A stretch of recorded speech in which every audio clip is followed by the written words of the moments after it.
오늘 예수님을 만나고 싶을 때라는 제목으로 함께 말씀을 나누기 원하는데요. 오늘 같이 사도행전 말씀으로 말씀을 나누기 원합니다. 지난 한 주간 우리 교회는 힘든 시간을 보냈습니다. 담임 목사님의 재신임 부결과 또 그로 인해서 변화해야 하는 앞으로 교회의 방향에 대한 여러 가지 생각으로 한 주간 많이 기도하고 많이 힘드셨을 거라는 생각을 하게 됩니다. 저도 그렇습니다. 그래서 오늘 이 자리에 서는 것도 많이 부담스럽고 또 여러분께 무슨 말씀을 드려야 할지 참 어렵습니다. 그럼에도 불구하고 교회에서 제게 이 시간을 맡겨주었기에, 그리고 또 교회도 그렇게 주저앉아 있을 수만은 없기에 이 시간 힘내서 같이 예배했으면 좋겠습니다. 오늘 말씀은 사도행전 초반 말씀입니다. 그런데 사도행전 초반 상황을 생각해 보면 제자들도 힘든 시간을 보냈다는 것을 예상해 볼 수 있습니다. 그 이유는 예수님이 승천하시고 이 땅에 제자들만 남았기 때문입니다. 그래서 제자들도 마음이 많이 복잡하고 어려웠을 것입니다. 무엇을 해야 하고 앞으로 또 어떻게 해야 할지 도무지 감이 잡히지 않는 상황에서 제자들도 막막한 시간을 보냈을 것입니다. 자, 그렇다면 그때 그렇게 마음이 힘들고 외로울 때 제자들은 무엇을 했을까요? 제자들은 그때 기도했습니다. 우리 13절, 14절 말씀을 같이 읽어보겠습니다. 13절, 14절입니다. 들어가 그들이 유하는 다락방으로 올라가니 베드로, 요한, 야고보, 안드레와 빌립, 도마와 바돌로메, 마테와 및 알페오의 아들 야고보, 셀롯인 시몬, 야고보의 아들 유다가 다 거기 있어. 제자들과 예수의 어머니 마리아와 예수의 아우들과 더불어 마음을 같이하여 오로지 기도를 힘쓰더라. 그렇습니다. 우리가 살다 보면 앞이 막막하고 무엇을 해야 할지 몰라 방황하는 순간이 찾아올 수 있습니다. 여러분, 그때 그러면 무엇을 해야 될까요? 그렇습니다. 기도해야 됩니다. 하나님께 눈물로 부르짖는 것입니다.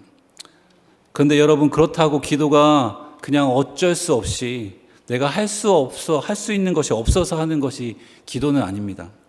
기도는요, 믿는 사람이 가장 먼저 해야 할 일이고 믿는 자가 할 수 있는 최고의 방법이 기도이기에, 그래서 기도하는 것입니다. 그래서 오늘 말씀 12절에 보면 제자들이 예루살렘으로 돌아오자마자 한 일이 기도였다고 그렇게 얘기하고 있습니다. 우리 말씀 12절과 14절 말씀을 다시 읽어보겠습니다. 12절 14절입니다. 제자들이 감람원이라 하는 산으로부터 예루살렘에 돌아오니 이 산은 예루살렘에서 가까워 안식일에 거기 여자들과 예수의 어머니 마리아와 예수의 아우들과 더불어 마음을 같이하여 오로지 기도에 힘쓰더라. 그렇습니다. 제자들은 힘들고 외로울 때 기도했습니다. 그렇다면 나에게 문제가 생겼을 때 왜 가장 먼저 기도해야 될까요? 물론 문제 해결을 위해서도 그렇지만 그보다 더 중요한 이유는 기도가 예수님과 나를 연결시켜주는 통로이기 때문입니다. 여러분, 그리스도인들에게 힘들고 어려운 일이 찾아왔을 때 가장 무서운 것이 무엇인 줄 아십니까? 그것은 하나님에 대한 의심이 생긴다는 것입니다. 하나님이 과연 계시는 걸까? 예수님이 나와 함께 하신다고 하셨는데 예수님이 진짜 나와 함께 하시는 걸까? 여기서 자칫 잘못하면 내 신앙이 한순간에 무너질 수 있는 것입니다. 그런데 그때 기도하면 힘들고 지친 나에게 내가 너와 함께 있다. 내가 너를 붙잡고 있다. 너는 내 것이다. 라고 말씀하시면서 눈물로 내 손을 붙잡고 계시는 예수님을 발견하게 되는 것입니다. 그러니까 기도는 예수님과 나를 연결시켜 주는 생명줄 같은 것이 바로 기도인 것입니다. 그러기에 그 기도의 줄을 놓치지 않는 여러분 되길 바랍니다.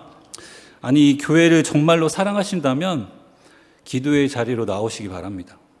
오늘 14절 말씀에 예수님과 함께 했던 모든 사람들이 함께 모여서 마음을 같이하여 오로지 기도하기에 힘썼다고 했는데 지금 우리 교회에게 그런 시간이 필요한 것입니다. 여러분, 힘들면 힘들수록 예수님을 더 강하게 붙들어야 합니다. 제가 오늘 말씀을 준비하면서 생각했습니다. 성도님들에게 어떤 예화를 들려드려야 성도님들에게 동기부여가 되고 또 힘이 나실까 하면서 어떤 좋은 간증이 없을까라고 그렇게 찾는데, 하나님이 그런 저에게 이런 생각을 주시는 것입니다. 기도하는데 남이 기도한 이야기, 다른 교회가 기도한 이야기가 그게 뭐가 중요한가라는 생각을 주셨습니다. 그렇습니다. 기도는 내가 하지 않으면 의미가 없는 것입니다. 여러분, 그러기에 기도하시는 여러분들에게 소망합니다. 그래서 나의 기도의 스토리를 만들고 서울제일찜제교회의 스토리를 만드시길 소망합니다. 사실 지난주 새벽 기도를 하면서 많이 힘들었습니다. 그 이유는 성도님들이 눈물을 훔치면서 하는 기도 소리를 들었기 때문입니다. 그래서 저도 무겁고 안타까운 마음으로 함께 기도했습니다. 그런데 그렇게 기도를 하면서 또 한편으로 깨닫게 된 것은, 그래, 이렇게 눈물로 기도하는 성도님들이 있기에, 교회가 이렇게 어려움에 있을 때 교회로 달려나와 기도하시는 분들이 있기에 우리의 교회에 희망이 있다, 할 수 있다 라는 그런 소망도 생겼습니다. 여러분, 여러분의 기도가 필요합니다. 기도의 자리로 나오시기 바랍니다. 그렇다면 우리가 그렇게 함께 마음을 모아서 기도하면 무슨 일이 일어날까요? 우리 오늘 2장 4절 말씀을 같이 읽어보겠습니다. 2장 4절입니다. 그들이 다 성령의 충만함을 받고 성령이 말하게 하심을 따라 다른 언어들로 말하기를 시작하니라. 제자들이 그렇게 함께 마음을 같이하여 기도할 때 성령님이 제자들 가운데 임하셨습니다. 여러분, 이 장면이 어떻게 보이시나요? 저는 이 말씀이 이렇게 보였습니다. 아무 해결책도 없고 희망도 없는 상황에서 하나님이 해결책을 뚝 떨어뜨려주는 그런 장면으로 보이는 것입니다. 마치 무인도에서 살소망을 잃어버리고 포기한 어떤 사람에게 구조 헬기가 와서 로프를 던져주는 장면과 같이 보인 것입니다. 그리고 그 로프를 잡은 사람이 외치는 거죠. 살았다. 여러분, 성령이 우리에게 임하실 때 우리의 영이 살 수 있습니다. 교회도 마찬가지입니다. 교회도 성령이 임할 때 살 수 있는 것입니다.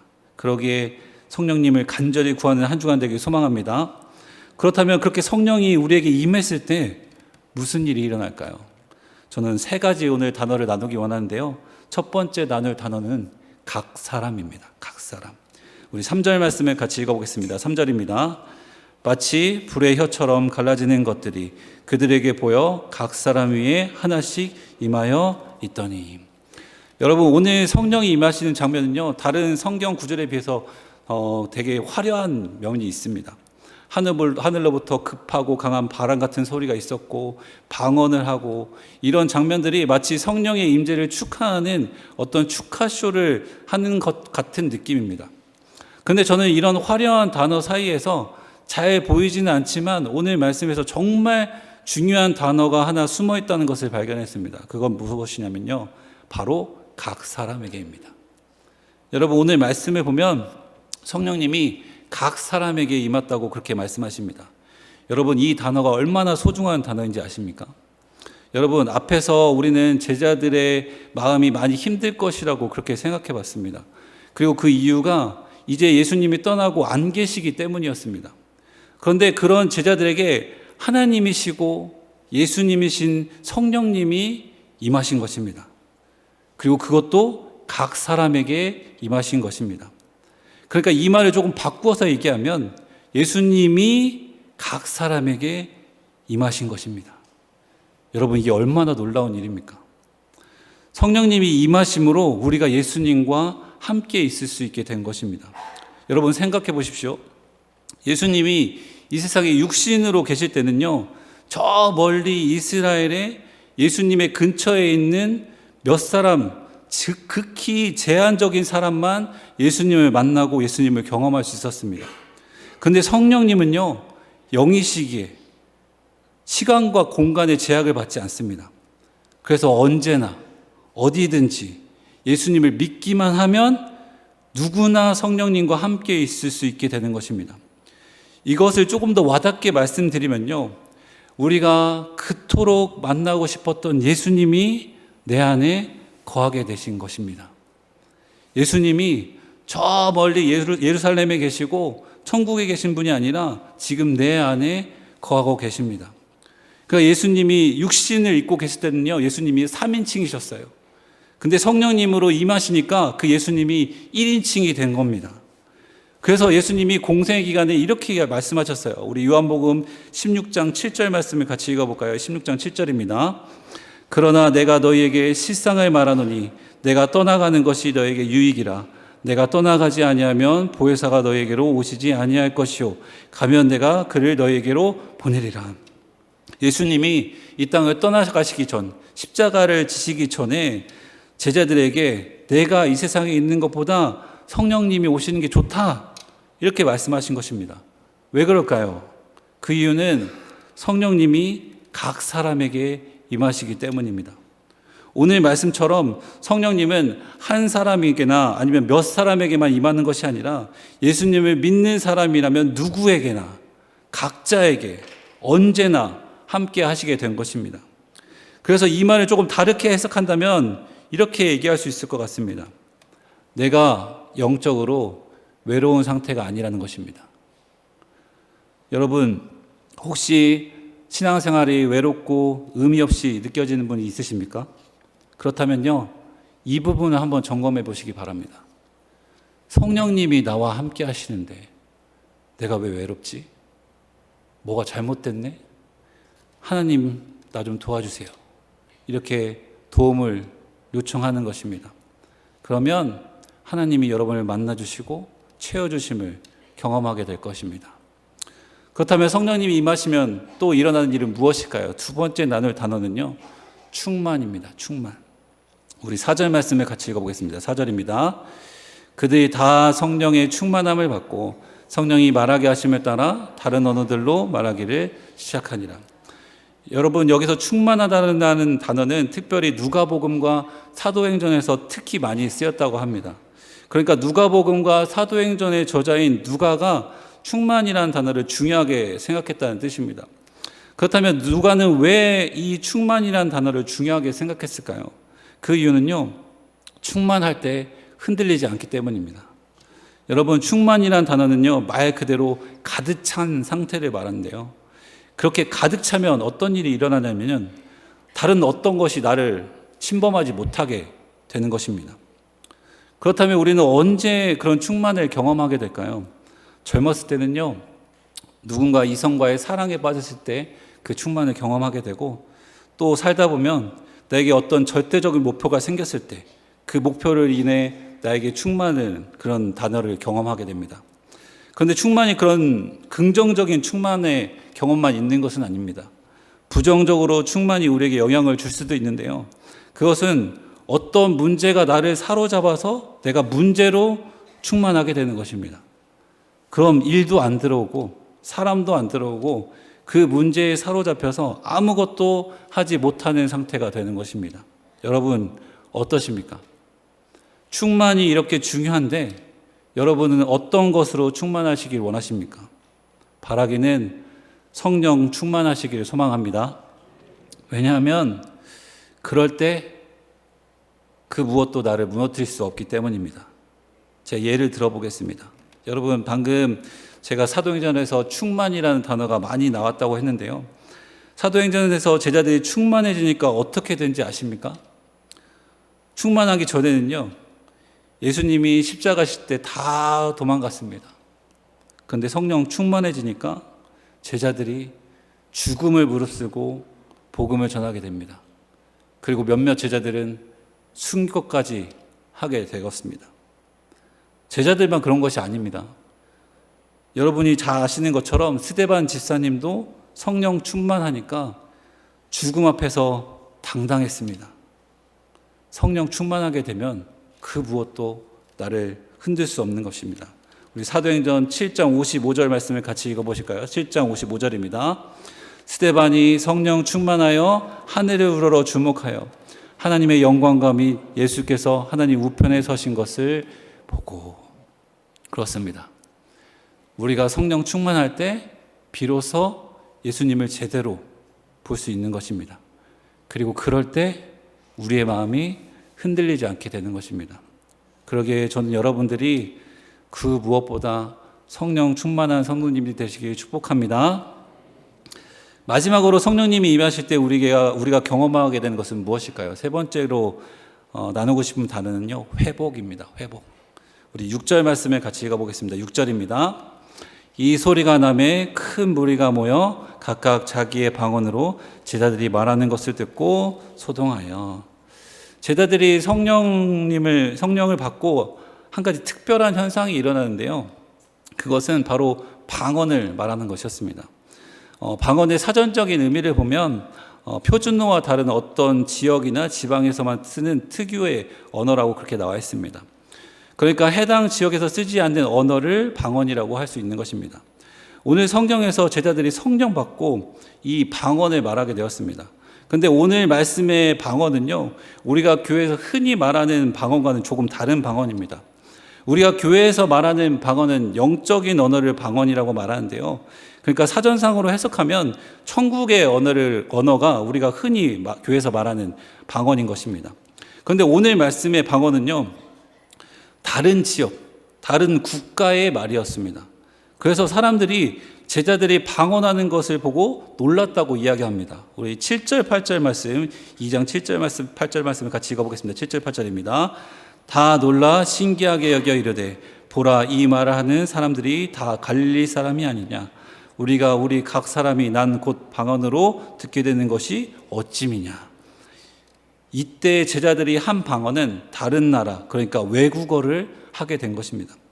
그래서 제자들이 외국어를 배우지도 않았는데 유창하게 하는 모습을 보고 놀란 것입니다. 바로 기적이 일어난 것입니다. 그런데 이 방언과 회복이 무슨 상관이 있을까요? 여러분, 성경에 언어와 관련해서 큰 이슈가 있었던 것을 기억하실 겁니다. 무엇이죠? 맞습니다. 바벨탑 사건입니다. 우리 창세기 11장 9절 말씀을 같이 읽어보겠습니다. 11장 9절입니다. 그러므로 그 이름을 바벨이라 하니 이는 여호와께서 거기서 온 땅의 언어를 혼잡하게 하셨음이니라. 여호와께서 거기서 그들을 온 지면에 흩으셨더라. 사람이 악해지고 교만해지면서 하늘까지 닿는 탑을 만들려고 했습니다. 인간이 신이 되려고 한 것입니다. 그리고 그 결과로 하나님은 언어를 나누시고 사람들을 흩으셨습니다. 그런데 오늘 말씀은 그 반대의 현상이 일어난 겁니다. 제자들이 배운 적도 없는 언어를 하게 되었고, 그로 인해 사람들이 한 곳으로 모이게 되었습니다. 죄로 인해 깨어졌던 것이 회복되는 것을 상징적으로 보여주는 것이 바로 방언 사건인 것입니다. 그래서 오늘 베드로는 이것을 경험하고 이렇게 이야기합니다. 사도행전 2장 17절 말씀인데요. 같이 한번 읽어보겠습니다. 하나님이 말씀하시기를 말세에 내가 내 영을 모든 육체에 부어주느니 너희의 자녀들은 예언할 것이요 너희의 젊은이들은 환상을 보고 너희의 늙은이들은 꿈을 꾸리라. 베드로가 구약에서 요엘이 한 그 예언이 오늘 이루어진 것이다, 그렇게 이야기하는 것입니다. 하나님의 영, 그러니까 성령님이 임하니까 꿈을 꿀 수 없었던, 소망이 없었던 인간에게 소망이 생기고 꿈이 생기게 된 것입니다. 바로 회복입니다. 죄로 인해 죽을 수밖에 없어 죽음만 기다리면서 어두운 터널을 지나가던 인간에게 꿈이 생기고 소망이 생겼습니다. 그게 무엇이냐면 우리가 영원한 생명을 얻고 하나님을 만날 수 있게 된 것입니다. 그러기에 오늘 말씀의 방언 사건은요, 기적적인 일이 일어난 것도 중요하지만 더 중요한 것은 회복이 일어났던 것이 더 중요합니다. 그렇습니다. 성령님이 임하실 때 우리에게 진정한 회복이 있는 것입니다. 아주 오래전에 제2의 오순절 사건이라고 불리는 평양 대부흥 운동이 우리나라에서 일어났습니다. 다 아시죠? 여러분, 이게 혹시 어떻게 시작된지 아십니까? 1907년에 평양의 장대현 교회에서 집회가 있었는데, 그때 그 집회에서 당시 장로였던 길선주 목사님이 성령의 감동을 받고 자신의 죄를 고백하기 시작한 것입니다. 그리고 그 후에 성령님이 강하게 역사하기 시작했고, 그래서 다른 사람들도 다 자신의 죄를 자복하면서 하나님 앞에 돌아가게 된 것입니다. 회복이 일어난 것입니다.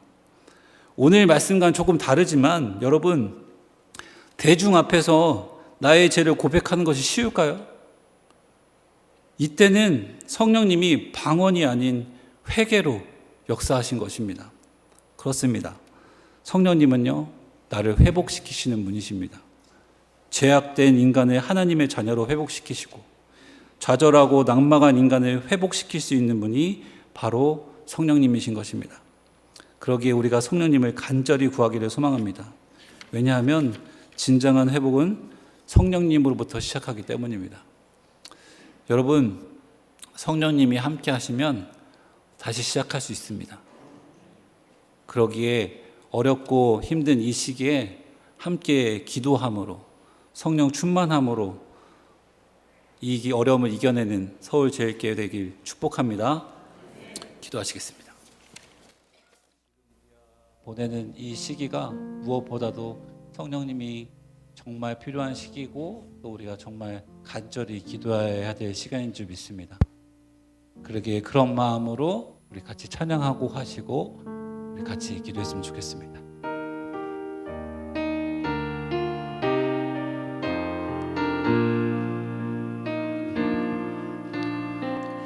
무한 시절 지날 때, 깊은 한숨 내쉴 때, 그런 풍경 보시며 간식하는 분이 있네. 보와 같이 너희를 버려두지 않으리. 내가 너희와 영원히 함께하리라. 다시 찬양합니다. 허무한 시절 지날 때, 허무한 시절 지날 때, 깊은 한숨 내쉴 때, 그런 풍경 보시며 간식하는 분이 있네. 보와 같이 너희를 버려두지 않으리. 너희와 영원히 함께하리라. 성령이 오셨네. 성령이 오셨네. 성령이 오셨네. 내 주에 보내신 성령이 오셨네. 우리 인생 가운데 친히 찾아오셔서 그 나라 꿈꾸게 하시네. 나라 꿈꾸게 하시네. 이 시간 이렇게 기도했으면 좋겠습니다. 그렇습니다. 하나님, 주님의 성령의 은혜가 우리 교회 가운데 너무나도 필요합니다. 하나님, 그러기에 우리가 손을 들고 주님께 간절히 주님 기도할 테니 하나님 우리에게 성령을 부어달라고 이 시간 주여 한번 외치고 기도하시겠습니다. 주여! 오 성령 하나님, 이 시간 함께 해주시고 하나님 우리의 마음을 만드시고 하나님 우리 교회가 함께하여 주셔서 하나님 우리 교회가 하나님 주님 무너지지 않도록 하나님 쓰러지지 않도록 해주셔서 하나님 붙잡아 주시겠습니다. 하나님께 나아가게 하여 주시옵소서.